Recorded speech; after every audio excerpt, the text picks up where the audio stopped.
Ahoy! The end is in sight. I have one more vessel to unlock, and then the German coastal tree is complete. Only 300,000 RP, and I am done.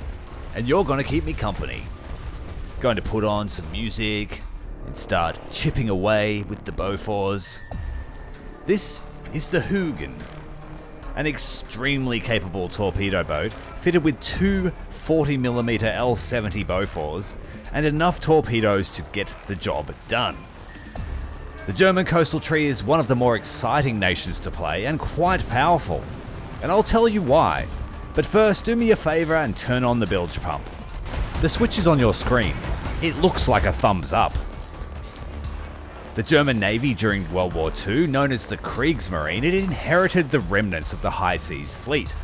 However, it faced significant limitations that affected its ability to operate as a true blue water navy.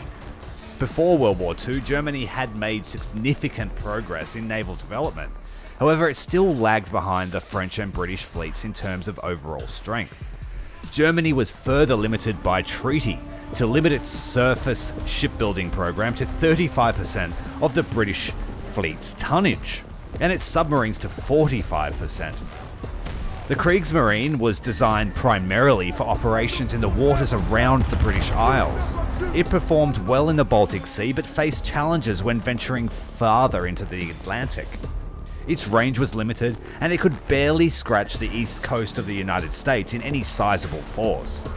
The Royal Navy effectively controlled access to the Atlantic, preventing freedom of passage. Outgunned, the Germans could not afford to be caught in a decisive battle, which was the Royal Navy's specialty.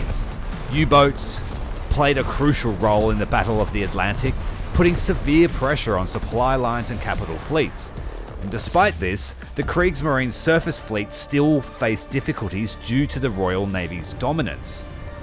These restrictions hindered the Kriegsmarine's ability to compete on equal terms with other major naval powers. The German Navy did not possess the fleet strength and the power projection ability of its foe. Therefore, like the Soviets, they could not really be considered a true blue water navy. But thanks to their large industrial capacity and strong maritime history, both nations were able to focus on formidable coastal defense doctrines.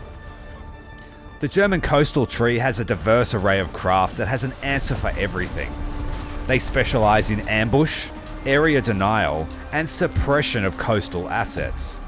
They have gunboats, barges, torpedo boats, frigates, subchasers, hydrofoils, mine layers, fast attack craft from World War II and the Cold War, having both NATO and Eastern Bloc warships. They have a decent mix of slow but survivable boats and extremely fast but fragile platforms, all with high damage output. They have a decent torpedo that's consistent across nearly all of the boats, which is the G7A, and their lineup synergizes well with low-tier German coastal destroyers. One of the few nations that can be played purely coastal with few drawbacks. Many of their vessels are capable of fighting all the way up to 7.0, and they are extremely competitive at top tier and in naval EC. They have very strong premiums that are notorious for wiping enemy teams. I'm talking about the M802. They also have the LS3, which I think nearly every War Thunder player knows about. They have excellent air support with a huge array of multi-role fighters, strike aircraft and bombers with powerful loadouts. They also have access to the unique anti-ship weapon, the Fritz X. They have less firepower on average than the Soviets, and they have no rocket systems apart from the anti-submarine rocket on the Koln-class frigates. Some vessels are incredibly unstable, some vessels are incredibly slow.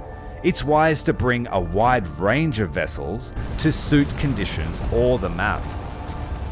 The Germans have a fantastic array of vessels available for coastal defense, with a range of unique designs, all purpose-built for a particular mission. For Cold War era, they have access to both NATO and Warsaw Pact vessels such as the Project 206, as well as some homegrown designs. Some recent additions to the tech tree have really filled out the gaps at top tier. The Germans are my pick for the second strongest coastal nation in War Thunder, with the Soviets being slightly better in terms of attack power and damage output. This is my coastal lineup for 4.0. Previously it wasn't very strong, only really having the Jaguar at 4.0, but now that the M802 and the M17 have been pushed upwards, and we also have the Hugin, it's quite powerful. Quite a decent little 4.0 lineup. You will get up tiers to 5.0, but that is the challenge. That's what you want. You don't want to fight those guys in an M802. I would reserve that for a down tier. But mostly the 4.0 lineup is fast enough, it's got enough power, and if you have a decent map, you can do a lot of work to the blue water ships, as well as decently suppress the coastal waters, although you are always going to have to do something about the Soviets, and that usually means shoot them first. The previous boats in the German lineup were quite fun. The VS-10 was a solid favourite of mine, as well as the V990. The right side of the tech tree has things like barges and anti-aircraft platforms, and it can be a little bit hard to get through the later barges due to their placement in the tech tree and their somewhat poor performance on anything but a still water map. But the SF-40 Light is still a great platform at its battle rating of 2.7. Later on, I didn't really try the Drak, the 3.3 mine layer looking thing, sub chaser. This is the Jaguar, and people have been telling me, use this, it's great. And I don't think it's that great. It's certainly more survivable than a lot of torpedo boats are. But I think that the Hugin is perhaps the better variant of the Jaguar. It has the same weapons platform, it's the same 40mm Bofors, the same torpedoes, and it's faster. And for my playstyle, this boat suits it much better. And when I've finished grinding out the tree, I'll have access to the file, I believe it's pronounced, which is the final PT boat, and it has a very fast top speed of 90 kilometers per hour. Now 4.0 is the battle rating where it really starts to matter. You're almost always going to run into something from the Soviet Navy and something with a lot of power. In this case, we have an LCS out. We'll shoot him. The shells in the 40mm have a lot of TNT for their size, and so they do surprising amounts of damage, and they have very good velocity. Perhaps not as good as the Italian ones. They don't feel as direct as the Italian Bofors, but they may be the same. I don't know what it is. Maybe it's the color of the tracer. I'm going to do a small U-turn. Changes to damage model means that I don't die now when I run into the island like that. I'm going to try and intercept that LCS and finish him off. Oh, we've got a Project 206M. He's coming bow on, so he's at a disadvantage. That 25mm is no joke on the bow. But as long as we can stay away from his 57, we'll be fine. That LCS is taking fire, but we're backing it up. Slowing down. 206M has probably crashed into the island. We took his bridge out. Hydrofoil would not like it. PT-810. Piloted by the AI. We've got a Project 206. There is a lot of bounce to the 40mm, and you do just have to get used to it. You have to accept that some of your shells are just going to go wild. But if you can anticipate the bounce of your craft, it should be fine. And they fire non-stop. I rarely have issues with overheating. 206. Take him down before he takes us down. And that's usually how a fight with a Soviet boat goes. If they see you, we have a Project 204, my favorite Soviet boat currently. Super dangerous. Got to keep an eye out for him. There he is. Not in a favorable position. Let's take out his bridge. He's bringing that gun around. We need to take it out. Super deadly. And an RBU out. We just got to pray that doesn't hit. Very close, but no cigar. Looks like we have a Douglas. think that's the Douglas coming through now. Yeah, the changes to the X-ray gives you a live identification of what you're fighting, even if you can't see them. It's not necessarily a change I like. It's letting me identify people instantly without even seeing the boat. It's a relatively small match, this one. There weren't many players. A lot of AI destroyers. I'll go and smack some of them. Why don't you like the file better? I'm currently grinding out the file. Friendly man, we'll have a chat. I'm excited for the speed. Same map as the last game. Coming from the opposite direction, staying close to the pier. And then we're going to quickly dash across here to the island and try and set up a zone of control. We have a Leola. I do not like you. Taking out the bridge. I was hoping for the main gun, but that's okay. I might save my next artillery strike for them. Got contact starboard. Small PT. I don't think he's engaging with us. Not able to finish him. S100. So we can just pick them off as they all try to dash to the A point. At this range, if they don't see us, we will destroy light vessels very, very quickly. This fellow's an AI, but this one is not. V990. Oh, sorry, no, that's a Project 183. What am I thinking?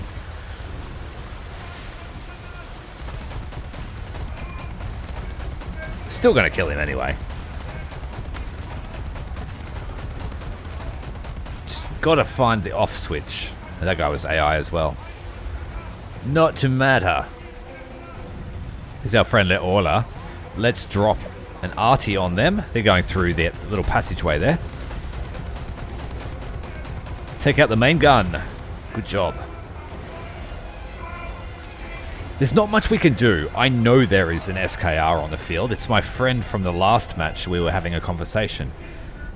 There's the V990. I knew there was one around. We can't get the gun down because we're up on the land. These things can be surprisingly resilient. I need to make sure I hit the crew compartment. But the stability of the gun is not the greatest. Both guns to bear. Go, our friend in the V990 is down. 10,000 damage just sitting here on the island. And this is really what zone control is about. You just have to make it really hard for the enemy to advance into the zone and kill anything that you're able to. When the destroyers make it here, we're going to have a bit more of an issue. When that frigate, the SKR, makes it here, we will also be in trouble. But our job is to make it difficult for them. And once the coastal craft are gone, I can focus on singling out some of these lighter destroyers.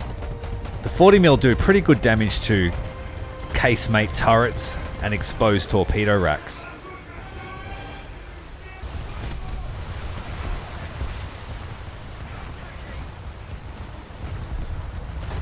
Alright. He got me this time. Trying to be too sneaky. 6 kills, a couple of those were AI, but that's a good effort. One thing the Germans do well is naval strikes. And I've really fallen in love with the ME410. It's really, really good. I didn't enjoy it in Air RB. Sorry, just trying to concentrate here on the flying. We're going really low. But yeah, it's a great aircraft. It's got a pretty good load. It's fairly well protected for against light fire anyway. We're trying to take advantage of the SKR. Chances are his radar is off because the new system makes sure that you have to choose between one or the other. Range finding or radar. Bombs away. I think they hit the A turret. Oh, nice kill. We'll come around here. We've got a second 500 kilogram bomb in the bomb bay. Any aircraft that can maintain a speed over 400 kilometers an hour on the deck is really decent for Kaz, and the Germans have nice bombs. I also like to use the FW-190 when you need that little bit of extra speed. And it looks like we've been not able to get home today. The Butcher Bird loves to do a shallow dive attack. Oh, but that large engine is a liability. This is where it gets difficult. The larger warships now have control over the zone and they're looking straight at the spawn. We're going to have to come back into Bussard. And we're going to need to take out those 76s straight away. Where are you at, my friend? We need to shoot you in the stern and 4 turrets. Come on. Fast rangefinder. Hit where I need to hit. We've taken out the A turret. Halved his firepower. Done a fair bit of damage to him as well. Alright, we need to be on the lookout here. I thought I saw a destroyer in here before. Oh, that's Leorla. He's gone. Sub chaser here, American sub chaser. A little bit out of your depth at this battle rating, but it may be all you have. Good on you for respawning, if that is the case. Pretty sure you've been alive. I shot at you before, so yeah, good on you for staying alive that long. Alright, we have aircraft inbound. 2 aircraft, 1 high, 1 low. We'll go for this one first. Most pressing threat. Firefly has been shot down. Oh, we got a sneaky guy here on the starboard side. We are moving at too fast a pace for him to catch us, though. Keeping an eye out there for the aircraft. Having those pintle-mounted guns on the Bussard is great for an alarm system, but that's about it.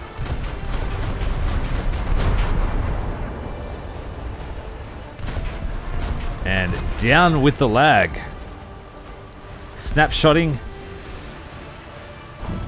Low and slow. Let's see if we can give him some HEVT. Critical hit, taking the wingtip. Set a fire. We're under fire. I couldn't see where from, though. Let's stick around and see if this Soviet plane can make it home. He's missing the tail section too, I think. He's going to try and turn around. Curse you. Curses from the sea as our vessel goes under. Oh, he's going down. Going down with me, mate. People may disagree with me, but I actually really like this as a coastal map. It can be a little bit chaotic and over really fast in some cases. But if you play your cards right, you can actually have a lot of fun with the destroyers as they come in to try and take these points. Let's set up a little ambush here and see if anyone's keen for Charlie. We have a taker. Poor British guy. Now we have a Soviet riverboat. I'm not sure if this will get through, but TNT is enough, so let's just spray all his compartments. Oh, I've got no speaking skills today. Again, the Soviet rule, boat for boat. Old mate has upped the ante and now he's bought the Project 201, which is, you rarely see it because it's basically overshadowed by the Project 204 at the same battle rating. But it's armed with 4 25mm and very short range RBUs, RBU 1200s, which is not really useful. Oh, he's got mines on there as well. but it's a little bit squishy, and you have to be ready for your opponent in that boat. Choking on all this burning fuel. My lung condition is not service related. Looks like our friend has saved his best boat for last, and unfortunately it's just been me killing him. He's got no RBU 6000s, thankfully. Fortunately, the cover's going to give him some reprieve.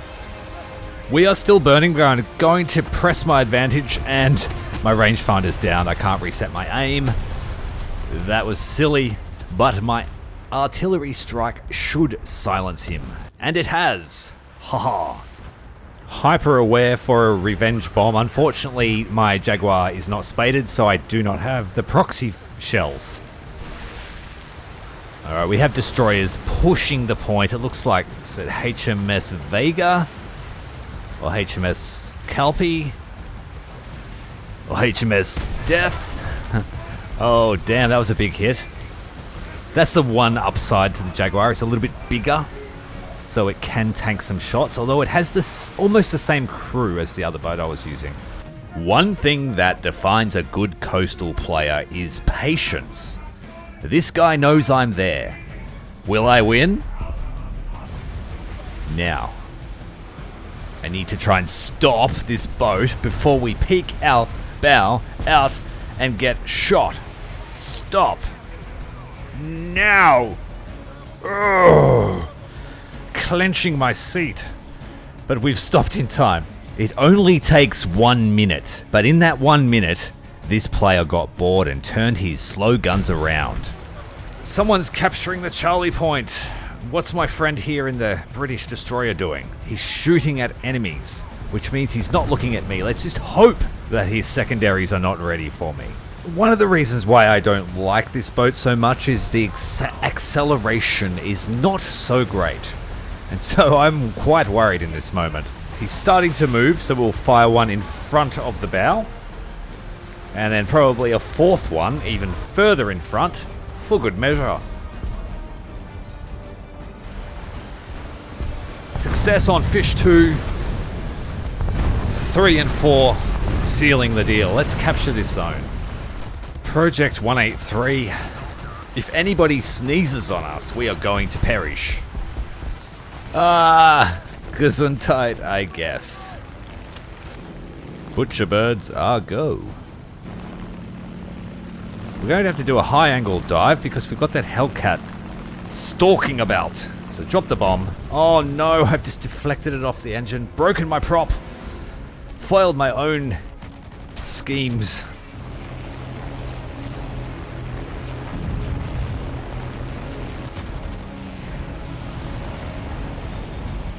Ooh, just clipped the Hellcat. Boat coming in. 1, 2, 3, go! Go! 2 bombs away. Oh, beautiful. Let's see that one again.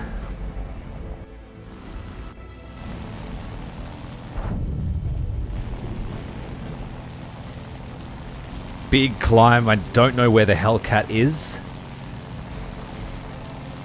Oh, there he is.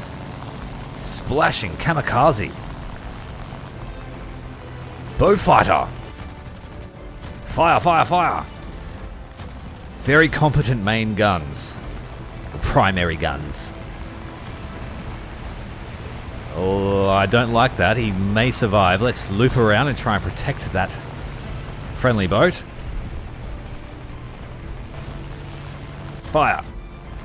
Oh, splash. 2. He's going the distance. He's losing his speed. He's firing his 20s. And the wyvern's making him bleed. Behold the power of a strategically placed booster. 150% giving us 13,000 RP. So I average between 3,000 and 10,000 RP a match when I play Coastal. So it's going to take between 30 to 100 matches to achieve this goal. I play 5 to 10 matches every couple of days, so maybe a week, 2 weeks to knock out this gruesome task. making sure to use my daily boosters every day for this purpose. Not quite able to get there before my team's damaged this Japanese destroyer. Let's try and get a torpedo run. Take out a turret at least, get some damage in, and he's exploded. That's good. We can capture this zone. Enemy PT boat, go away. I've been killing lots of British PT boats today. Seems to be the flavor of the day. Not many Soviets for a change. Speaking of Soviets, we've got an SKR there, just casually not looking at me. Someone else kill him. If you don't shoot everything you see and you just casually glide from cover to cover, you usually get free reign. Well, I do anyway. This guy's just been hit by my artillery and he's fairly low crew, so let's see if the 40 can take him out. I believe that's a Farragut. We have a Sumner around the corner. Oh, Scheiße, we have a Project 206M. And he's in a perfect firing position. We need to try and take out the stern gun. Please, dispersion. Nope. He wasted us with no chance of killing him. Fairly decent gun loadout, but the velocity on the shells is terrible, so you have to get pretty close to hose them down. With another PT boat here, you can have a 500. Dropping. So that'll skim straight into him. Let's have a look. Oh, he tried to dodge it, but no dodging the 500 kilo. Got a guy hiding here. He's looking straight at me. This is going to be dangerous, and he defeated us. Frank Knox taking down the ME-410. Breathe, Ty. I could take this capture zone, but it would expose me to almost instant annihilation. So I'm going to delay this and just hope that one of my teammates can capture that Charlie point. I also have deep running torpedoes, so I have to hit an SKR right in the bow. Let's circle around. He can see us, but he's not looking at us. So I'm going to do another circle, call his position, drop an artillery on his expected course, and hope that that pays off. It pays off a lot more than it doesn't for me. Throw out a torpedo. I don't expect him to go that wide, but it'll at least give him something to think about. And if he stays focused on the rest of the team, he may run into it. Come for another lap. He is much further behind the island, and there seems to be no other enemies besides those two destroyers off to my starboard side. But they aren't looking at me either, so let's decap this zone. We have a Japanese frigate, Chikugo. Alpha Point is being decapped. I will move off the zone. Everyone else is fairly focused, so let's dump these torps. One away. Two away. Three away. I shouldn't have hit flank ahead. Pull back, pull back, pull back. Misjudged that corner there. That would have been lovely to get away in one turn. But unfortunately, not to be. They haven't seen us yet. That's a good thing. They've seen us. We're in a little bit of trouble now. Try and take out those front guns. Connection issues. Jeez, this server. Right when it matters. Very maneuverable in a reverse turn. Dump smoke. Let's try and get away. We're going to run face first into this SKR if we're not careful. And the secondary's getting me before I could drop the artillery. Thank you for watching. See you next time.